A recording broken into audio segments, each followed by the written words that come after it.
People say you can't change your career at 30. That's when you're meant to be settling down. You can't change your career at 35. You should have had it figured out by then. Oh my God, you're not married at 38? What the hell are you doing with your life? Who comes up with this stuff? I have no idea. But this stuff plagues so many people that I speak to. So many people open up to me and say, Jay, I just don't know how to change. Is it possible? What do you think this guy was before he became who he is? He used to be a PE teacher, right? Sports teacher at a high school. How about her? She was a telemarketer for 2 weeks. How about her? She applied to be a funeral director. It's incredible. What happens in society is that we're clouded by the noise of family expectations, the noise of our parents, the noise of our brothers and sisters' expectations. I grew up in a family where you could either be a doctor, a lawyer, or a failure, right? Those were my 3 options. Anything else would just count me as a failure. I would have failed. So basically I failed, right? I'm standing up here in front of you all as a failure. I lived as a monk for 3 years. I committed career suicide. I turned down 2 amazing corporate job offers when I graduated from business school. I shaved my hair, I wore robes, and lived out of a gym locker for 3 years. And I did that because I thought I was going to do something meaningful, help impact the world. And it was one of the best experiences of my life. But more than becoming a monk, what that trained me to do was drop out with the rules. People told me, if you come back in 3 years, you never get a job. They told me, if you become a monk, people are going to think you're weird forever. No girl's ever going to talk to you. People told me, they were like, well, when you come back to real life, like, will you even be able to talk English? And people were just really weirded out. I'm just like, okay, I think monks speak English. And there was so much different noise that I was hearing when I made that decision. And the funny thing is, from having not been a monk for 4 years now, I'm in one of the most incredible periods of my life that I could ever have asked for. And so much of that is based on the fact that I decided to do something different. So many of the times our expectations are driving us in a certain scenario. We focus so much on life and what we want to be as opposed to who we want to be. Because we've always been told that life and jobs and careers are like boxes and containers. There's only a finite number of options. There is no formula, there is no pattern. If you know what you're passionate about, if you know what you're good at, and you invest in that. People say follow your passions, I say forget that, invest in your passions. If you're passionate about something, go and become the best at it. Go and do a course on it. Go and learn from the best. Go and find a mentor who's going to make you incredible at that trade. Not only will you be criticized and grow, you'll be able to find new things about yourself that you never knew. Don't trade who you are for who you think the world needs. Because the world needs you to be you, and I mean that.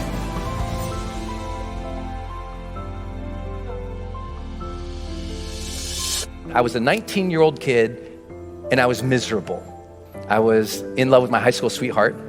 We were that couple that was really annoying. So we went to school together. We signed up for classes together. We shared a U-Haul on the way to school together. We lived in the same dorm together. We walked to class. We walked to breakfast in the morning and walked to class together. I mean, we were just joined at the hip, and we were completely crazy infatuated in love. And then halfway through the first year of college, she discovered beer and other boys on the same night, and she cheated. I completely fell apart. I stopped going to class. I barely ate anything, certainly nothing healthy. I stopped studying. I just stopped caring about the world. Literally couldn't get out of bed. And I never thought about it until years later. Reading changed my life because I was still reading. It was one thing that's brought me through everything. And I happened to pick up the school newspaper, and I opened it up, and there was this full-page ad. It was this perfect white sandy beach, turquoise water, big green palm tree. And across the top of the ad, it said, "Escape. Students needed for summertime jobs in the Dominican Republic." So I escaped. I went down there, and one night, my friend Kevin and I, we hopped into a car after dropping off a client. So we're going down this road, 85 miles an hour in this car, and the windows were open, and that air was coming in. That amazing humid, if you've been in the Caribbean, that just gorgeous, amazing humid air is coming in. And then we came upon a corner. We take that corner 85 miles an hour, and that corner became the turning point that put my feet on this stage for you today. Kevin grabs the wheel, he goes, "Hold on!" And I brace. and the car starts sliding sideways, and that weird slow motion thing happens. Kevin's gripping the wheel, trying to make the corner, and all of a sudden, smack. When I came to, I looked over, and Kevin is screaming at the top of his lungs, "Get out of the car, Brendan, get out of the car!" And I look over, and a whole big chunk of his head is open. So I pull myself out of the windshield of this car, and he's screaming over here, and I stand up eventually on the hood of the car, and I look, and I notice all this blood on me, and I remember just looking down, and that slow motion thing's happening. I just thought, did I even matter? And I start seeing all these images of my life when I'm surrounded by people that I care for. There's a cake in front of me. Here's my friends singing. My mom leading them in that goofy song. There's my sister, just swinging and smiling right next to me. And it makes you wonder, did I love? Did I love openly and honestly and completely? Or did I hold back because that one time I got hurt? And just as I was about to pass out, I noticed a glint, like a sparkle, something shiny, a reflection in the blood going off the hood of the car, and it made me look up. And there was this bright, big, beautiful moon that night. And I just immediately felt this connection, like I knew I was going to be okay. And I felt like the big guy upstairs reached down to me and handed me life's golden ticket. He reached down and said, "Here you go, kid. You're still alive. You can still love and matter. But now you know the clock is ticking." Mortality, motivation. I got it as a 19-year-old kid. People say, "Why are you so successful?" I'm like, I got mortality motivation when I was 19. That's a blessing. Most people don't get that till they're 60. Don't worry. Kevin and I, we both survived. See, I'm still here. It's okay. I made it. But the one thing that I took away from that entire thing was that moment and those questions, because I remembered them and I thought about them as I was healing. I was like, what was that about? Why did I feel so unhappy with that moment? Because I thought, in the last moments of life, there must be this transcendence, and I was not happy. And I realized it was because of how I'd been living my life, and I wasn't living to my questions. I knew I got those questions. Did I live? Did I love? Did I matter? And as soon as I got that those were the questions I'm going to evaluate myself with at the end of the life, it gave me the power of what my late mentor Wayne Dyer taught, the power of intention. That breath you just took, feel it. What a blessing that is you got that life. What a blessing is you got that breath. That means you still got something inside.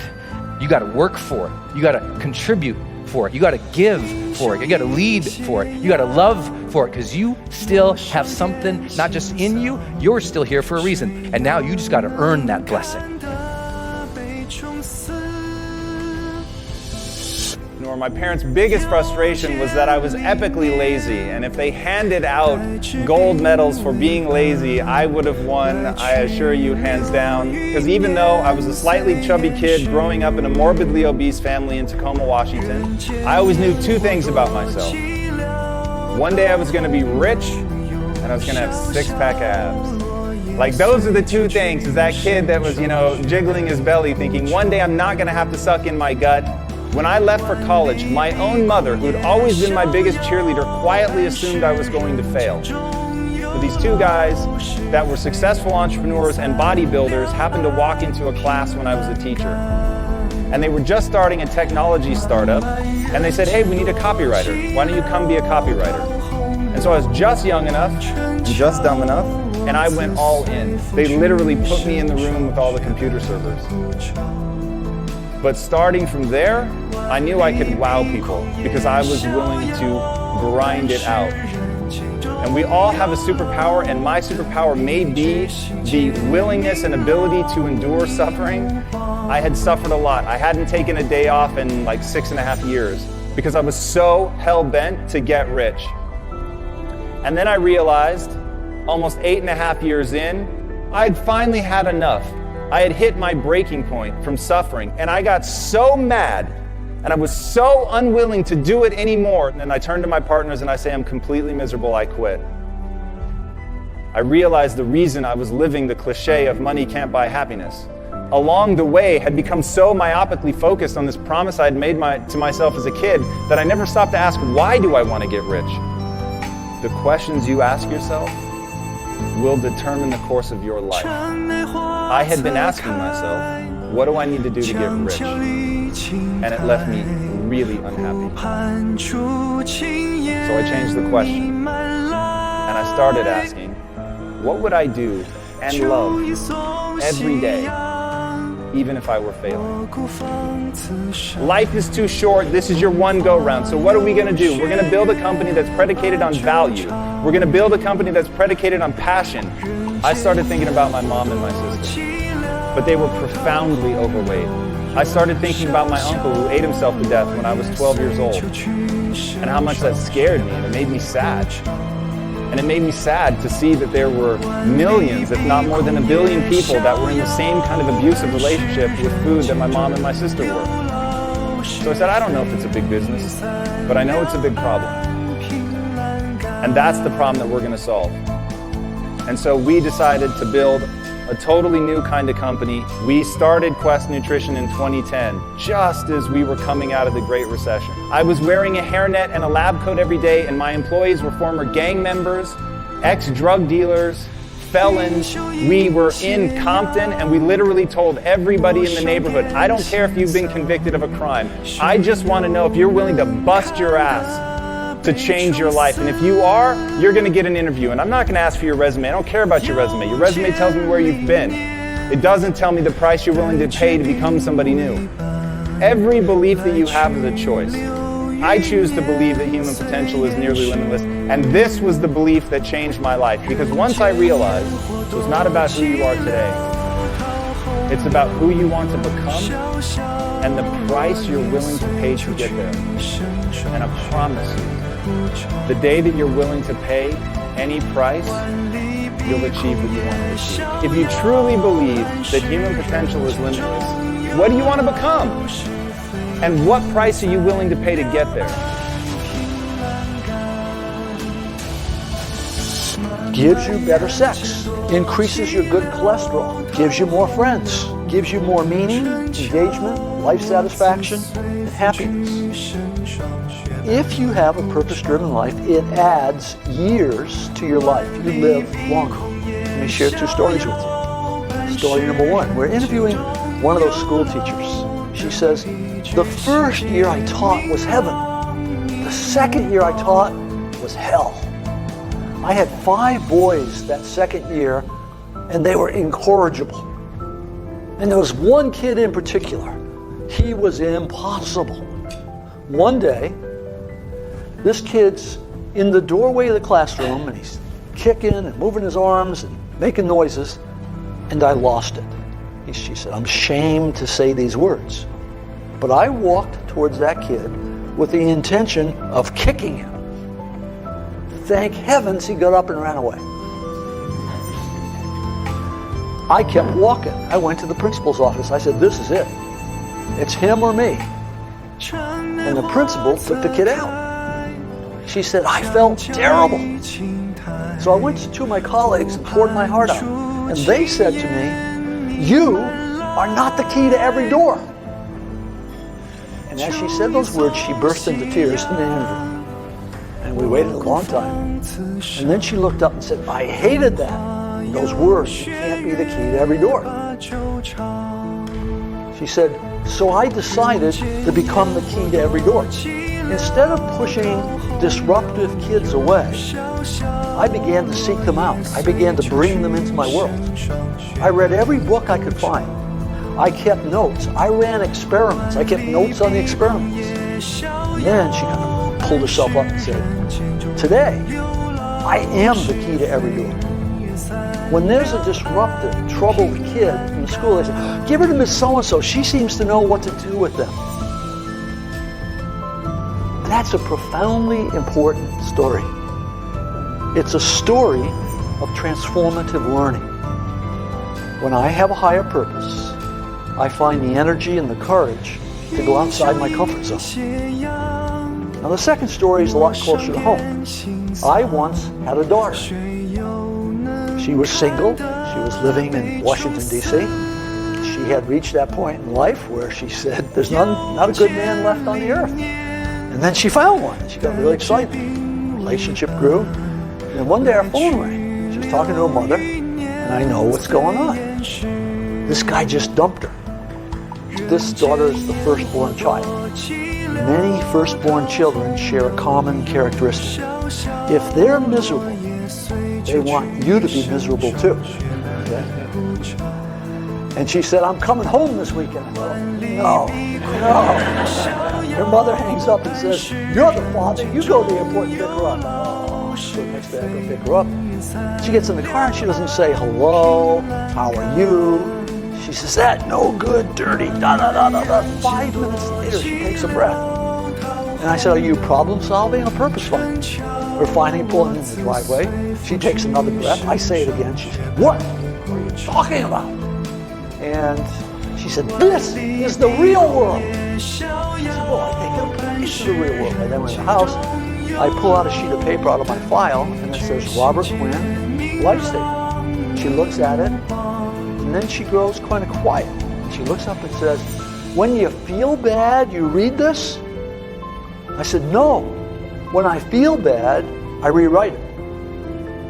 It's been rewritten hundreds of times. She said, yeah, I can hardly understand some of this stuff. I said, yeah, it's written to a customized audience, one person. Then the first miracle happened. She said, do you think I could write one of these? I said, I'm sure you can. She went in the bedroom. For a day and a half, she worked on her life statement. The miracle was, I did not have to suffer during that day. Right? She got on the plane. She flew home to D.C. A couple days passed. I get an email. She says, he called me. Oh, this will be interesting. And she says, so I wrote him this letter. And I'm reading this letter that she's attached.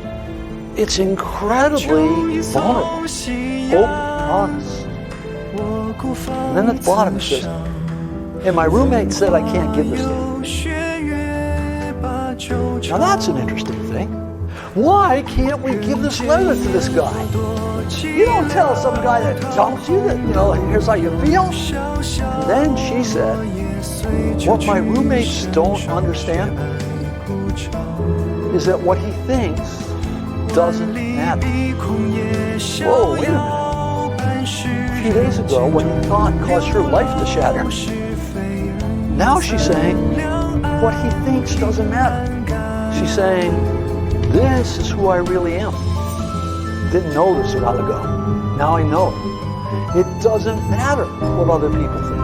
You see, when you clarify your purpose, you take back your external locus of control where you worry about what other people think, and you take an internal locus. You don't become insensitive. You don't become rebellious. You become sin. You become powerless. Now here's the interesting thing. In the next few months, she began to be promoted.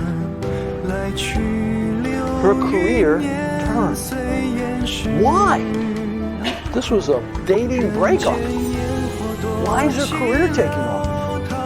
Because when you find purpose and meaning in what you're doing in one area of your life, it grows in every area of life because you are one person. That company had a woman coming in with the same dresses on, body looked the same, but it wasn't the same employee. This was a woman now full of leadership for the first time. When someone has that meaning and that integrity, things start to change. The research says when you give up self-interested goals, where most of us are most of the time, and you take on contributive goals, you function differently. The biology changes. The thought process changes. Learning accelerates. You grow more.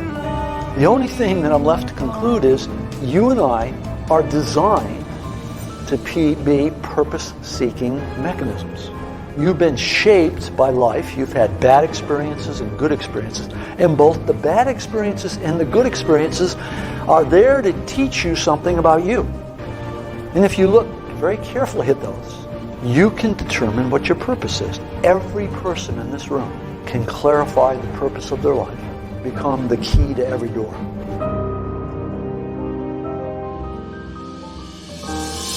Mike screamed, "Grenade out!" and jumped on it, and boom! 2 snipers were providing overwatch for the other platoon that were trying to maneuver. And unbeknownst to Mike and those guys, an insurgent had seen where they were firing, had snuck up next to the side of that building, pulled out a hand grenade, pulled it, and threw it up. And that thing came right up,